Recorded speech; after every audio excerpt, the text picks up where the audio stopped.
साताऱ्यातील पारस बागल या 1 वर्षाच्या चिमुकलेला हवाय तुमच्या मदतीचा हात। पारस बागल हा चिमुरडा एका दुर्मिळ आजारानं ग्रस्त झालाय। मुलाला वाचवण्यासाठी आई वडिलांची धडपड सुरू आहे, मात्र मुलाच्या औषधांसाठी 14 कोटींचा खर्च अपेक्षित असल्यानं मदतीसाठी वणवण फिरतात। SMA टाइप 1 म्हणजेच स्पायनल मस्क्युलर ॲट्रोफी या आजारानं ग्रस्त असून त्याला काही महिन्यामध्ये झोलेन्झिमा हे तब्बल 14 कोटी रुपयांचं औषध देण्याची गरज आहे। मात्र हे औषध परदेशांमधून आणावं लागणार असून औषध वेळेत दिलं नाही तर मुलाचा जीव धोक्यातही येऊ शकतो।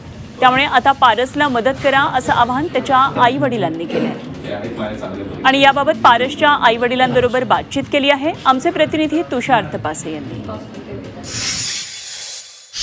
साताऱ्यातील बागल कुटुंबियांची त्यांच्या 1 वर्षाच्या मुलाला वाचवण्याची धडपड सध्या सुरू आहे आणि नेमकं काय कारण आहे, मुलाला काय त्यांचा त्रास होतोय आणि त्यांना किती मदतीची अपेक्षा आहे आपण त्यांच्याकडून जाणून घेऊया।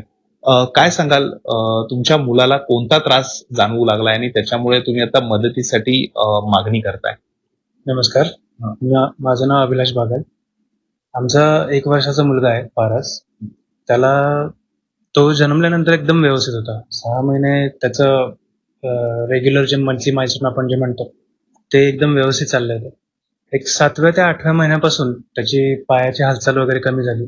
त्यानंतर त्याची जी लोअर बॉडी ती रिस्पॉन्स देणं कमी केलं। सध्या त्याची कंडिशन अशी, तो 1 वर्षाचा आहे, त्याला विदाऊट सपोर्ट तो बसत नाही, त्याला कंटिन्यू सपोर्ट द्यावा लागतो। त्याच्यावरचं जे औषध आहे त्या औषध आम्हाला डॉक्टरांनी सांगितलं ते US वरून इम्पोर्ट करावं लागतं।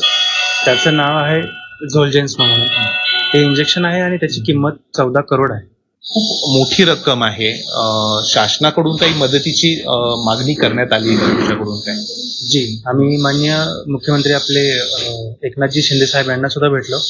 त्यांनी सुद्धा मदतीचा हात पुढे केला आहे आणि त्यांच्याकडून आम्हाला असं सांगण्यात आलं की या इंजेक्शनवरती जो आपल्या महाराष्ट्र राज्याचा कर आहे किंवा केंद्र शासनाचा कर आहे तर तो आपण माफ करण्यासाठी प्रयत्न करूया। काय सांगाल, मुलाची परिस्थिती खूप समोर तुमच्या दिसतीये, काय मागणी कराल लोकांकडून की मदतीसाठीची तुमचं काय नेमकं मागणी आहे? मला एवढंच म्हणायचं आहे की पारसला आम्हाला सगळ्यांना इतर मुलं जशी छान खेळतात, बागडतात तसंच बघायचंय, कारण त्याला असं बघणं होत नाहीये पॉसिबल। आम्ही आमच्या माध्यमातून लोकांना एवढंच आवाहन करतो की जे आमचा प्लॅटफॉर्म आहे इम्पॅक्ट गुरु म्हणून, तर त्यांच्याकडे QR कोड, त्यानंतर त्याचा UPI ID आणि बँक डिटेल्स आहेत, बँक अकाउंट डिटेल्स। तर आपण सर्वांनी आपल्या परीने जी मदत होईल ती आम्हाला मदत करावी। आमच्या बाळाला जीवन देण्याचा आपला अनमोल हातभार आहे आणि आमची एवढीच अपेक्षा आहे आपल्याकडे। व्हिडिओ जर्नलिस्ट अनुराग दिवारसह तुषार तपासे, झी मीडिया, सातारा। झी 24 तास प्रेक्षकांना मदतीचं आवाहन करण्यात येते। साताऱ्यातल्या या पारस बागल या बाळाला जरूर मदत करा आणि पारसला मदत करण्यासाठी त्यांच्या बँक अकाउंटवर आपण मदत पाठवू शकता। हे डिटेल्स जरूर स्क्रीनशॉट करा किंवा लिहून घ्या। बँकचं नाव आहे RBL बँक आणि अकाउंट नंबर दिलेला आहे तो लिहून घ्या, तसंच अकाउंट नाव सुद्धा लिहून घ्या।